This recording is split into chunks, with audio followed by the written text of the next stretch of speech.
vohamiz Surxondaryoda ham yoshlarning jahon standartlari darajasida bilim olishi, xorijiy tillarni chuqur o'rganishi va o'z salohiyatini keng namoyon etishi uchun markazlar faoliyat yuritmoqda. Davlatimiz rahbarining tegishli qaror va farmonlariga asosan yoshlarning xorijiy tillarni o'rganishini rag'batlantirish, xalqaro sertifikatlarga ega bo'lgan o'g'il-qizlarning imtihon xarajatlarini davlat tomonidan to'liq qoplab berish tizimi joriy etilgani yoshlar uchun ham keng imkoniyatlar eshigini ochdi.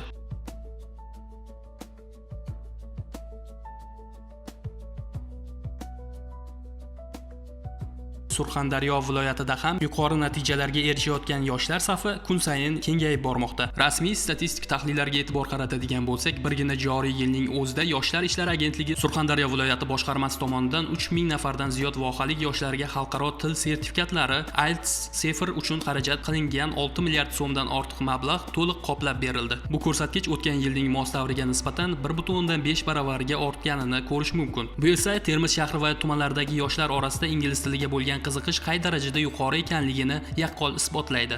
Taxminan hozirgi natijam C1, IELTSdan 7 qo'lga kiritdim. Keyingi yillarda darajani yanada mukammallashtirib, maksimal darajaga olib chiqish niyatim bor. Boya ta'kidlab o'tganimdek, o'qituvchilik men uchun qandaydir boshqacha bir energiya beradi va taassurot qoldirgan. Shuning uchun o'zimni o'qituvchi sifatida kelajakda ko'rmoqchiman va hozirda Jahon tillari universitetiga harakat qilmoqdaman. Bundan tashqari chet elga borib tajriba olib kelish niyatidaman. Davlatimizda jamiyatimizga kerakli shaxs bo'lib yetishmoqchiman. Ko'pincha bizga uzoq muddatli darslar bor edi. Masalan, 5-6 soatlar dars qilardik. Bu asosiy darslarimizdan tashqari qo'shimcha darslar bo'lardi. Tengdoshlarim bilan praktik qilardik va u yerda turli xil materiallarni vaqtga qo'yib ishlardik. So'ngra ularni xatolarini analiz qilib, o'sha xatolardan o'rganishimiz kerak bo'lgan narsalarni o'rganardik. Bu darsgacha bo'lgan jarayon. Darsda o'rgangan narsalarimizni darsdan keyin yana ozgina qolib, yana ustida ozroq ishlardik shu jarayonda. Biz uchun u qo'l kelishi uchun. Shunda biz yaxshi natijaga erishamiz deb kutganmiz. Menimcha o'sha tengqurlarim bilan qilgan darslarim menga ko'proq yordam berdi deb o'ylayman. Tahlillar shuni ko'rsatmoqdaki, Termiz shahridagi zamon talabiga mos ravishda tashkil etilgan xususiy o'quv markazlarida o'qitishning innovatsion va interfaol metodlaridan keng foydalanilmoqda. Bu esa qisqa fursatda yuqori natijalarga erishish imkonini bermoqda. Ma'lumotlarga ko'ra, Termiz shahridagi ushbu zamonaviy o'quv markazida ham joriy yilning birinchi yarmida 300 ga yaqin yoshlar yuqori natijalarni qo'lga kiritishga muvaffaq bo'lishgan. Xususan, ularning qatorida C0, C1 natijalarini qo'lga kiritganlar 50 nafarni, IELTS C1 sertifikatlarini qo'lga kiritganlar 30 nafarni tashkil etmoqda. Shu bilan birga ushbu xalqaro imtihonlar bo'yicha joriy yilning o'zida 200 dan ortiq B2 darajali marra zabt etildi. Markaz faoliyatining ko'lami yil sayin kengayib bormoqda. Agar o'tgan yilda 400 ga yaqin yoshlar mazkur dargohni tanlab o'z oldiga qo'ygan maqsadlariga erishgan bo'lsa, bu yilga kelib naqd 1000 dan ortiq o'quvchiga bu mas'uliyatli va sharafli yo'lda ko'mak berilmoqda. Bunday ulkan muvaffaqiyatlar ortida esa yoshlarning tinimsiz mehnati va maqsad sari qat'iy intilishi mujassamdir. Hozir 12 yoshdaman. Orzum katta. Shu ingliz tilini tugatib, ximiya, biologiya o'qib shifokor bo'lmoqchiman. Qaysidir zamonaviy joylarda men shifokor bo'lsam, u yerda albatta o'zimizni joylardan tashqari chet davlatlardan ham kelish mumkin. Va o'shalarda muloqot qilish uchun mana shu umuman til kerak edi. Oldimda maqsadim bu yangi yilgacha, qishgacha aniq kiritaman deb o'zimga maqsad qo'yganman. Bugungi kunda Termizdagi til o'rganuvchi yoshlarning aksariyati nafaqat nazariy bilimlar bilan cheklanib qolmoqda, balki so'zlashuv va tanqidiy fikrlash ko'nikmalarini ham jadal rivojlantirmoqda. Bu jarayonda yoshlarning o'ziga bo'lgan ishonchi ortib, mamlakatimizning va xorijning nufuzli oliygohlariga o'qishga kirish ko'rsatkichlari bir necha barobarga oshgani kuzatilmoqda. Birinchi bo'lib bergan 2023-yilda kelganman. C1 sertifikatim bor. IELTS 7 ni qo'lga kiritganman va hozirda IELTS 9 ni niyat qilib qo'yganman. Birinchi bo'lib albatta o'zimni social life'imdan, ya'ni hamma sinfdoshlarim yoki dugonalarim qandaydir parkka borishganda men bormasdim. O'sha payt o'qirdim, misol uchun do'stlarimdan. Qolaversa, mana ijtimoiy tarmoqlardan ham voz kechganman. O'zimning maqsadim IELTS 7 yoki undan baland edi, 7+ edi. Shunga ko'p misol uchun uyqumdan, ko'plab narsalardan voz kechganman. O'sha paytlar ham misol uchun listeningim yoki readingim baland chiqqanda o'zimdan qanaqadir faxrlanganman va hattoki oddiy dars qilib o'tirganimdan ham qandaydir o'zimda motivatsiya uyg'onganda o'zimni boshqacha his qilganman va albatta yetgandan keyin juda ham xursand bo'ldim. Juda ham to'g'ri qilibman dedim. Hozir IELTS 7 oldim degani ularni qaytarib olaman degani emas. Albatta shu turishda yana to 9 olgunimcha harakat qilaman. Albatta har bir yuqori natijalarning ortida mashaqqatli mehnat va mahoratli ustozlarning fidokorligi yotadi. Zamonaviy ta'lim tizimida malakali pedagoglarning o'rni beqiyosdir. Xalqaro darajadagi sertifikatlarga ega o'qituvchilar har bir o'quvchining xususiyatlariga qarab alohida yondashuv belgilamoqda. Yoshligimizni eslab o'taylik. Ilgari bu kabi ingliz tilini o'rganayotgan yoshlar bu darajada emas edi. Mana o'zimizni eslaydigan bo'lsak, bilmadim, balkim o'qituvchilarning metodi sababdir. Bunchalik ko'p yoshlar yaxshi natijalar ko'rsata olmagan. Lekin bugungi kunga kelib esa, qaysi yoshni qaramang, barchasida ingliz tili sertifikati bor, til bilish darajasi bor.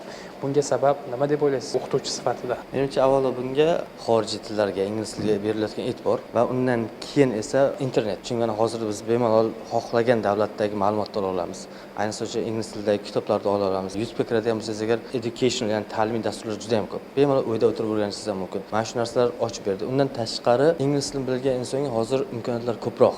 Ya'ni bilgan bilan bilmagan orasida hattoki bu ish haqi bo'lishi mumkin yoki umumiy chetga chiqishi, dunyo qarashi har tomonlama o'sha ta'siri kuchli bo'lganligi uchun ham hozirgi yoshlar ko'proq ingliz tilini o'rganishga qiziqishyapti. Aynan o'zingiz o'qituvchi sifatida kelayotgan yoshlarga, shogirdlaringizga qaysi metodlardan foydalangan holda ularga dars o'tmoqdasiz? Hammani o'rganishi har xil.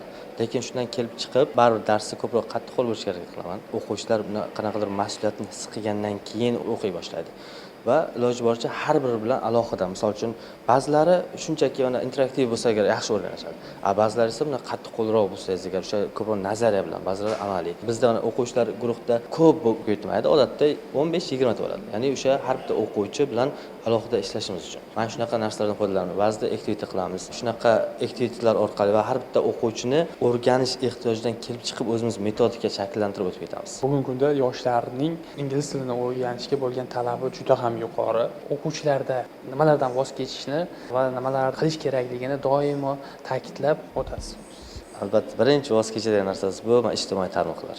O'zlari bilmagan holatda 2 soat, 3 soat vaqtlar ketib qoladi. Darslarda ham harakat qilamiz o'sha telefonlardan foydalanmaslikka. Faqatgina lug'at yoki qanaqadir narsa kerak bo'ladigan bo'lsa, darsga kerak narsa imkonini beramiz. Boshqa paytlarda mana zalda ham o'quvchilar dars qilib turgan paytda qanaqadir o'yinlar o'ynashga qo'ymaymiz. Va undan tashqari albatta maqsadi intizom bo'lsa agar har qanday inson xohlagan natijasiga erisha oladi deb o'ylayman. Shu narsani ayta olamanki, juda ham ko'p yoshlar ingliz tilini o'rganyapti va qisqa muddat davomida, masalan, bu tilni o'rganish uchun vaqt davomiyligi qisqargan. Misol uchun hozir o'quvchilar 0 dan boshlab turib 2 yil ichida o'sha 7, xohlasa 8, ba'zan 8 dan ham yuqori levelda darajada IELTS yoki TOEFL sertifikatlarini ola olyapti. Bunga asosiy sabab hozir til o'rganish oson bo'lganligi. Metodlar yoki shart-sharoitlarni biz ola olamiz yoki hozir internet texnologiya rivojlangan. Bemalol hamma xohlagan joydan, manbadan foydalana oladi. Faqatgina kitob emas, misol uchun oddiy telefondan yoki applar, yangi ilovalar chiqqan, o'sha ilovalar orqali o'rganish ancha osonlashgan.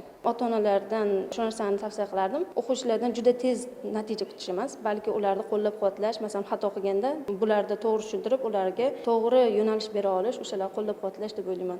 Bugungi kunda mana shu yurtimiz bo'ylab markazlar ko'payib ketgan. Ba'zilari tadbirkorlikni o'ylab, ba'zilari o'sha yoshlarga haqiqatdan-da ingliz tilini o'rganishni maqsad qilishgan. Aynan bularni bir-biridan ajratib olish uchun nimalarga e'tibor berish kerak? Ota-onalar tanlovda adashmasliklari uchun, pullariga kuyib qolmasliklari uchun. O'quvchi misolida ola oladigan bo'lsak, bironta o'quvchi yangi markazga borganda, o'quvchini o'zida bo'ladi, to'g'ri keladi, to'g'ri kelmaydi. O'sha narsani birinchi o'zi yetkazib bera olish kerak. Ayta olmasdan jim o'tirmaslik emas, balki o'sha narsani ochiq-oydin yetkazib bera olish kerak. Markazlar haqiqatan ham ko'payib boryapti, lekin o'ylaymanki, maqsad bir xil. Maqsad hammaga yaxshiroq natija olib berish. Qanaqa bo'lishidan qat'iy nazar, o'quvchi haqiqatan o'zida bilim bo'lsa, haqiqatan chin dildan haqiqatan xohlasa, maqsad qo'ya olsa, yaxshi markaz topish menimcha muammo bo'lmaydi deb o'ylayman. Ta'kidlash joizki, til o'rganishga bo'lgan yuqori qiziqish faqatgina maktab yoshidagilar bilan cheklanib qolmasdan, balki bugungi bugungi kunda oliy ta'lim muassasasida o'qiyotgan talaba yoshlar orasida ham keng tus olmoqda. Ular hali oliy o'quv yurtini tamomlamasdanoq o'z oldilariga zamonaviy kasbiy va shaxsiy marralarni qo'yib, xalqaro sertifikatlarni qo'lga kiritishni maqsad qilganlar. Bu kabi intiluvchan va shijoatli yoshlarning dunyoqarashi kengligi, xorijiy tillarni puxta egallayotgani faqatgina o'z shaxsiy manfaatlari uchungina emas, balki yangi O'zbekistonning raqobatbardoshligini oshirish, yurtimiz taraqqiyoti va uning jahon arenalaridagi nufuzini yanada yuksaltirishga qaratilgan muhim strategik qadamdir.